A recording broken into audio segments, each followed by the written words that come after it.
Hello, this is my review for Star Wars Episode 1, Star Wars The Phantom Menace from 1999, that I'm sure you've probably heard of, you probably know of, even if you haven't watched it, but I think if you've come to see this review of the film, you've probably already watched it. This is a spoiler review. I'm going to talk about everything. I've seen this film a good couple dozen times. I've just finished rewatching it again there, wrote down my notes, what I think the film did that was right, what I think the film did that wasn't that good, but wasn't a positive, that was more on the negative side. I'm just gonna start. I'm just gonna start talking about what I think, what I liked, what I loved. I've already mentioned it's a film for 1999. It's nearly 25 years old. It's nearly a quarter of a century. It's nearly at the 25-year mark, which is pretty impressive. The thing I love most about, I don't know if I'd say I love most, one of the things that I love most about The Phantom Menace is Liam Neeson as Qui-Gon Jinn. I think that was just fantastic casting on the part of George Lucas. He was an excellent choice to play the role of Qui-Gon Jinn. He really does embody the value of wisdom and a great, like, the Gandalf, the Dumbledore type Obi-Wan Kenobi that you see in the original Star Wars, the wise mentor figure. I think Qui-Gon Jinn played that role fantastic, in a fantastic manner. Well, at the start of the film, we get to see the iconic 20th Century Fox logo. That's another positive. I love that iconic logo. You see the Simpsons movie, they make fun of it. They sort of they make fun of it at the start of in 2007. They make fun of that a little bit. And here's another positive. Ewan McGregor as Obi-Wan Kenobi. I liked him and I liked you. I really like Ewan McGregor overall. I think he was solid in this role. In Attack of the Clones, I like him in that. In Revenge of the Sith, that's where his acting was the best. But in The Phantom Menace, he was solid. He was a really good choice to play a young Obi-Wan Kenobi. And I heard Alec Guinness was also quite impressed by the choice. Then we get to see Viceroy after Obi-Wan Kenobi and Qui-Gon Jinn arrive on the Trade Federation ship. We get to see Viceroy Gunray interacting with Sidious, and then we'll of course get the iconic line. Now there are two of them, I believe, or that's later on in the film in reference to the Sith. Sorry, they get a bit shocked when they find out that the droid tells them that they're Jedi. Then they contact Sidious, and then Sidious tells Viceroy to send that slime away because he doesn't want to ever see him again. We get to see Qui-Gon Jinn and Obi-Wan Kenobi try and not take command, but try and find who's in charge of the Trade Federation ship. We get to see them interact. We get to see Ewan McGregor try and cut a circle in the door, and then he tries to almost break through all three doors, which was kind of cool, and thought that was a pretty smart move on the part of Liam Neeson, on the part of Qui-Gon Jinn. Then, of course, we get the droidicas, the destroyers. They were really cool. The underwater city was really cool. The giant sea creatures, I really like them. I think they're just, it was obvious. I think that was definitely a reference by George Lucas in some way to Godzilla, I think. And I think it just so happens that this film came out a year after Roland Emmerich's Matthew Broderick, 1998, Godzilla with a French guy. That monster was definitely, I think, maybe a homage, like a little reference to that, perhaps. If I had to make a guess, I think it would be. And I loved Qui-Gon Jinn's line, "There's always a bigger fish," and then he also says, "The Force will guide us," showing how much he trusts and believes in the Force. And I think this is something else I want to mention as a positive. The CGI overall for the Trade Federation ships, the explosions, the space battles, the droids, that was solid CGI. The lightsabers, that was solid. The ships flying, that was all great CGI. Jar Jar, on the other hand, I'm going to talk about a negative now. The CGI for Jar Jar and the people of Jar Jar, the Gungan city, the underwater city. As much as I like the look of the underwater city from when you're looking when they're swimming towards it, and you get to see a shot of it, and before they take off their breathers, and you see them underwater with the Gungans, with Jar Jar's people. The CGI there was not that great, in my opinion. I think I've written here for Jar Jar, I would give him a 3 out of 10, the CGI, and then I'm going to talk about him later on. And Jar Jar's people, the Gungans, 3 out of 10. I thought the people of Naboo, that Padme was the leader of, they were kind of cool. They weren't they weren't great, they weren't fantastic, they weren't anything amazing. Don't hear people mention how great and remarkable they are, but I wouldn't say they're negative. I thought the Naboo escape was kind of cool. We got to see R2D2, even though I could maybe mention at some point that was potentially a negative, but I'll save that for another video. We get to see Padme, like Qui-Gon and Jinn, they interact for a brief moment. Qui-Gon says to Padme, to Queen Amidala, there's no logic in the Trade Federation's move, and that if she stays there, she's in danger. They need to go to Coruscant. I thought that was before they go and take control of a ship and they free the pilots. That was kind of cool. I thought then we of course get to see them. Like, we see them get past the blockade, and we see them arrive on Tatooine.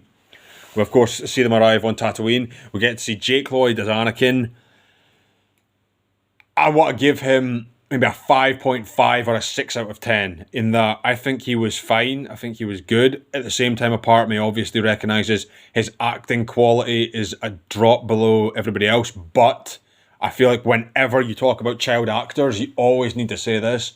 It's simply not possible for them to keep up with the adults, in that the adults, I mean, this goes without saying, the adults have obviously had more experience. So it's not really a fair comparison if you say like these child actors are not on the same level as the actual actors.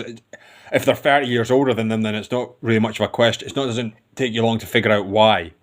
And so I think I like Jake Lloyd. I liked him as Anakin. I thought his scenes were fine. And at the end, you get to see him in the cockpit of the ship, which I'm going to mention later on. I think Jake Lloyd as Anakin was 5.5, maybe a 6 out of 10, just on the positive. Some scenes could have been better, and some stuff I would have liked to have been better, and maybe because it dipped the film's quality at parts. But once again, it was a child actor. You can't really make an apples to apples comparison, in my opinion. I thought Sebulba, when you see Jar Jar interacting with him, Sebulba was kind of cool. Sort of. Nothing really remarkable, but just sort of maybe a bang on 5 out of 10. Design was kind of cool. CGI could have been better, but not really much to go with. The woman who plays Shmi Skywalker, her acting was alright. I'd say it was more of a positive than a negative. Anakin making C-3PO, I'm going to maybe talk about in another video at some point down the line. I don't know, I would say that's more of a negative than a positive, actually, in my opinion. I'm going to talk about that in a different video. And in greater detail, just say overall that was maybe a negative. We'll get to see C-3PO, but it was kind of cool, maybe seeing C-3PO as origin story, if you will. We get to see R2-D2 and C-3PO interacting. And then we, of course, get to see later, just after that, in the film, we get to see Darth Maul and Sidious on Coruscant. And I suppose maybe that speaks volumes to the strength of the Sith at this point, that they're on Coruscant where the Jedi Temple is, and the Jedi can't detect them. There's been some great videos made by a few people on as to why the Sith were able to hide themselves. That's something I'd recommend checking out. I want to mention Watto, the slave owner of Anakin. More negative than positive. I wrote here 4 out of 10, but maybe it actually would be a 3 out of 10, actually. Maybe it would be a 3.5 out of 10, somewhere in that. More negative than positive. The CGI wasn't great. I wasn't too fond of the character. The race on... I wrote the Naboo race here, but Tatooine. The Tatooine race. I don't know why I wrote Naboo. The Tatooine race with the pod racing, the bounty hunters. I thought that was pretty amazing. I like that scene. I really like the scene when Anakin wins the tournament, and it's revealed later on in the film that Queen Amidala was actually there. That her handmaiden was actually her. The queen was the decoy, and that handmaiden was the real queen. And she's saying to Jedi, "You Jedi are far too reckless." And the queen won't approve. And then Qui-Gon says the queen doesn't need to know. That was a decent interaction between them. The Tusken Raiders, nice reference. We get to see that bounty hunter woman who appears in the Clone Wars. That was kind of cool. The creatures that we get to see piloting the other ships, they were fine. I liked the shots of Anakin driving the when he's in the pod race, and he's managing to use that tool to pull over the wire and reconnect it back to the main seat that he's sitting on. I thought the final lap between Anakin and Sebulba, that was kind of cool. That was quite tense. That was something that I remember watching when I first watched it. Was kind of on the edge of my seat, and I still kind of am. It was just a pretty tense final lap to the race. Then, once he wins the race, we get, of course, see them escape Tatooine, and we get to see a brief encounter between Qui-Gon and Darth Maul. That was alright, nothing great, but not bad. We get to see Anakin meeting the Jedi, and we get to see Padme, of course, in the Senate, and then she decides to go back to Naboo. And then we got a negative of the film, in my opinion, a few negatives here. Qui-Gon Jinn explaining the midichlorians. I thought that was a negative. That was a negative. I feel like it's kind of cool that they're trying to provide a greater explanation for what the Force is, but I feel like Obi-Wan Kenobi's explanation in Episode 4 was fine, in that it's a bit more mysterious, it's a bit more... it's something that you can't fully explain, it's something that's up in the air, it's something that's intangible, it can't fully be explained, it's something that's...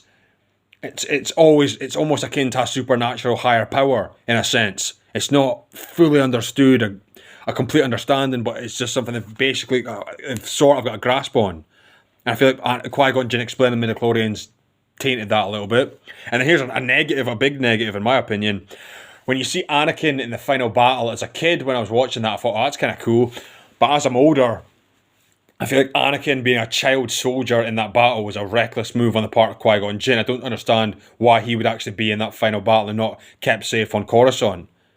I feel like, or at least if he took them to Naboo, why didn't they at least just leave him somewhere else in his ship, and then it gets revealed that he escaped and he goes and joins the battle because he felt an inner calling, the Force was talking to him, he had to be there to do something, and that's how he blew up the ship. I feel like Qui-Gon Jinn taking him into battle, ethically that's a questionable move, and then I suppose it just didn't sit right with me. That just didn't sit right with me. I think that was a negative.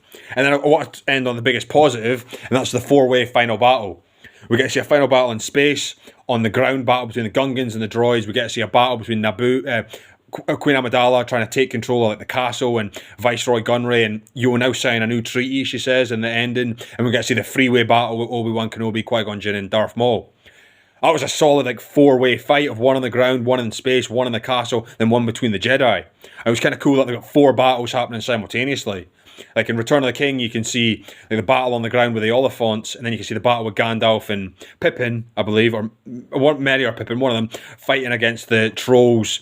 And then you see they also see the Aragorn show up with the pirates, and it's like a triple battle all happening simultaneously. Whilst Frodo and Sam are making it to Mount Doom. And in the final battle in Phantom Menace, we get a 4-way battle: space, ground, castle, trying to take over Viceroy Gunray and get him to sign the treaty, and the Jedi are battling, and I thought that was solid.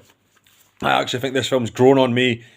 I enjoyed it when I first saw it, then I would say it sort of became a bit more of a negative, but now it's a positive. It's a pretty good film in my opinion. I'm going to end it there. Thanks for watching.